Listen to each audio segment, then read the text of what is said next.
The Local Show, sponsored by Victory in Motion, home of knee repair, not knee replacement, on News Radio 570 WSYR, on 106.9 FM, and live everywhere on the iHeartRadio app. The Local Show features in-depth conversation with business owners, employees, and influential business leaders throughout Central New York, exploring their successes, challenges, and reasons for doing business right here in our growing community. The Local Show is produced locally by Zoe Advertising. Now your hosts, Tom and Steve. We are back at it again. You found The Local Show right here on 570 WSYR. Steve, all in his glory. Boy, you were out there shucking and jiving over at the home show. You know, all your fans signing those headshots. You were like William Shatner at a Star Trek convention. You know, it was funny when people walk by and they look and they're like, I thought those guys were better looking than because they're used to hearing us, right? You know, but I could have sworn I saw an older gentleman go by and then look at his wife, look at us, and then do the hand wave thing where they go, those two idiots. I felt real good about myself. No, it was a lot of interesting people to talk with out there. At least we had guests that were fun. Yeah, most of the guests we promote regularly, and they were on it and did a good job. Yeah, it's all good stuff. All right. Well, hopefully the weather has taken a turn, and we will just keep going, not downhill. Uphill. Yeah, I looked at the long term, and I wanted to see like. Is there going to be another Mother's Day storm? I don't think so. It was very cool because I'm, of course, thinking fishing, and I'm looking towards April 1st. Yes. And a little dicey, but it's warm, then it's not, then it's cold, then it's warm. Yeah. It's okay. See. It's not winter. That's what I know, and you know how much I love winter. It's got to get better. All right. Hey, Ryan Novak is with us right now, returning guest to the show. He's the owner of the Chocolate Pizza Company, and anybody who likes a little chocolate knows about your business, right, Ryan? Absolutely. Thanks for having me today. Thank you, buddy. Why don't you give people your backstory a little bit, because tell them where you came from and how you got into this business. Sure. Yeah. So we're a local chocolate company out of Marcellus, New York. It was a small company when I was growing up. I got a job there as a dishwasher, mopping the floors, doing the dishes, things like that. And I told the owner, Bonnie, when she was ready to retire, I'd like to buy the business from her. Yeah. So going into my senior year at Syracuse, she was ready to retire, bought it from her, and then we just continued to grow and expand our products. We built a larger facility in 2015. And then since then, we've added another probably 8,000 square feet to our facility to bring it to about 16,000 square feet of manufacturing space. It is amazing that you're able to have that much space that encompasses like 3 or 4 oak trees. Because don't you work out of oak trees? You didn't go to that was a Keebler crack for anybody that missed the cue. In Marcellus over at the park, he hollowed out one of the trees there. I'm opening some chocolate over here, Tom. You can talk about Keebler. I'm just going to take a look and see. Okay, you look at that. And Ryan, you started at a young age, and you mentioned SU, and I'm just trying to recall our initial conversation. Didn't you do something special at SU? I was a place kicker for Syracuse. Okay. Under the Robinson years. So I started there and had a great time at Syracuse. Love everything about Syracuse sports. So were you a soccer Syracuse player? Shirt today. No. I was a soccer player when I was younger. Right, like where'd you learn to kick? When I was probably 5th, 6th grade, I was doing soccer, and then I switched over to football. Did you get in many games? I didn't get into many games. Not enough, unfortunately. Did you get a varsity coat and a letter? Yeah. Oh, good. That's good. Yeah, you had to travel with the team, though, right? I traveled a couple times. Yep, I made a few trips with the team, and it's a great time. I love Syracuse. This is a great community, and it's just fun to be a part of it. Well, what do you think we could hope for really quickly going into the next season? Coach Fran is incredible. Yeah? He's so personable. He's got such a great attitude. I think we are so lucky to have him as a coach in this area. So I really am hoping for a lot this year. Okay, honest truth now. Deep down inside, were you hoping the starting kicker got a stomach virus one day? Or no?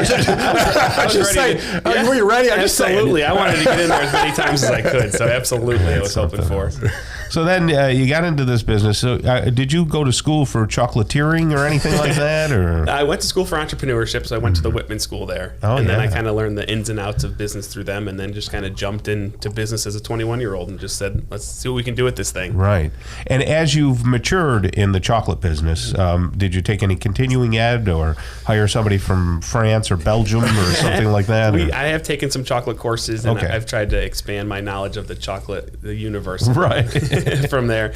And yeah, we just keep going and going, just learning, making mistakes every day, and keep growing and finding new avenues to sell our chocolate to. Yeah. How much of it is learning on the job? And I'm eating a chocolate potato chip right now. Correct. Yeah. That's ridiculous.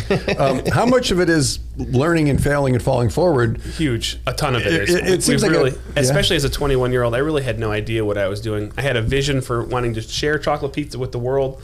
I thought it was a fun concept. We went out and trademarked chocolate pizza so we could really sell it in the marketplace as our item. For people who may not understand, can you explain what a chocolate pizza is? Sure. So chocolate pizza is a gourmet chocolate blended with English toffee and then topped with a bunch of different candies. So you can do peanut butter candies. We have pretzel, caramel. We can write happy birthday on the pizzas. So it's kind of just a nice gourmet level gift. But in a pizza box. Exactly. It comes in a pizza box. It's kind of our specialty. And the chocolate and the toffee that it's made out of is all made by you. Correct. All made in our facility. It's not like you're melting down somebody else's chocolate. No, it's our chocolate. Okay. So where are the customers buying chocolate pizza? So our website, chocolatepizza.com, is our main driver of business. And then we sell in about 800 locations across the country. So you can find us at airport gift shops, wineries, all sorts of different gift stores all over the country. How do you keep track of that? That sounds crazy. And we have a platform that tracks it for us, thankfully. Oh my goodness. But it does keep us very busy. And I was just in JFK flying through, and it was great to pull up to one of the stops and see our peanut butter wings there. Did you buy them? Of course. The numbers up. Let's pay retail once in a while here. That's pretty funny. You know, we've interviewed a lot of people even through the pandemic, and some people have thrived.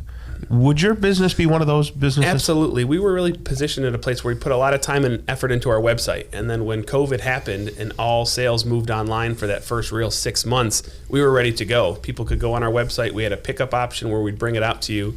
And then we saw from there, people just really continued that online e-commerce trend of going online, sending a pizza, doing this, and Sure. it really just exploded our business. I would imagine that you were probably going in the direction of doing a lot of online, but that kind of accelerated it, right? Immediately. It really just turned us to go from a lot more retail in-store to really pumping the online, where we can have a pizza to anybody in 2 days.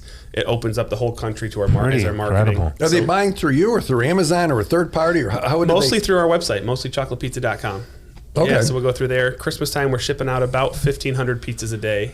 So UPS will bring 3 trucks throughout the day, and we'll fill them up. Oh my goodness! How do people find out about you? So we do a lot of Facebook marketing. We do a lot of we have some great publicity, and then we just kind of pump our product. We're on the Food Network. We have a show on their Unwrapped show, and then Discovery Channel as well. What is Food that Factory? I don't get it. Yeah, so Tell they came me out. about that. They came out and filmed an episode of the first one was Food Factory, where they just went to a bunch of different places. They whittled it down to they wanted to do a New York place, and they picked us. So they shut our place down for 2 days, filmed an episode of their Food Factory show. And then you were behind for a month. And then it was crazy. It was just wild after that. Were you in it? Yeah. They allowed you to be in it. Yeah, Okay. I did an interview in it, and it was just a ton of fun. Every time it airs, there's always a couple hundred people on our site, and then we'll be watching it, and then it'll go 3,000, 5,000 people on the site. kidding. No, so you can that's see it wonderful. spike, and then... Yeah, just so you know, it's just the opposite with this show. Okay. Keep your expectation very low. So it's pretty cool that people just, and then our fun thing is when you get a chocolate pizza, you're excited. You want to send it to somebody else as like a fun gift. Yeah, That's a really good point. So you're in Marcellus, because you moved once or twice over there. Right, yeah. We bought the land between Ultimate Goal and Napa and Marcellus, right between Marcellus and Skinny Atlas. And then from there, we just continue to add on to our building. And we just finished our last expansion in December. So, and there's a store people can actually walk into. There's a retail store. When you is can that come open? in. That's open Monday through Friday, usually 10 to 5. Mm-hmm. And then we're open Saturdays during the holiday times. Okay. And you can come in. We have a window. You can see the production facility. You can see them making chocolate in the back, making pizzas. Do you have to wear a hairnet? If you're in the kitchen, absolutely, yeah. In the store, you don't have to. Do you do tours for schools and things like that? We do a bunch of bus tours come through, and we do. It's fun when the bus comes up and 60 people empty out. We tell them our story about chocolate pizza. Sort of like seniors? All sorts of groups. Oh, that's got to be fun. All over. Yeah. People like Tom going, hey, can I try this? I don't know. Is there gluten in it? You know, that kind of we get that a lot. Absolutely. It's like a Hallmark movie. That's really cool. Mm-hmm. Yeah. So this is maybe the calm before the storm right now? It is. So we're going into Easter now. So we do a swirl egg. So we take a chocolate egg, swirl it with different colors. We write names on it. Got a picture right here online if anybody's watching the YouTube so we channel. Do those. We have a bunch of great Easter products. So it's just a fun time of year when the colors kind of change from just the red and whites and pinks of Valentine's Valentine's to the colors of spring. So it makes everybody excited to be here. So people can buy local, get a part of it right absolutely. here, chocolatepizza.com, or they can call you, probably place an order. Can they talk to you on the phone? Oh, yeah, give us a call. So 673-4098, 673-4098, chocolatepizza.com. Thanks for coming, right? Hey, thank you guys.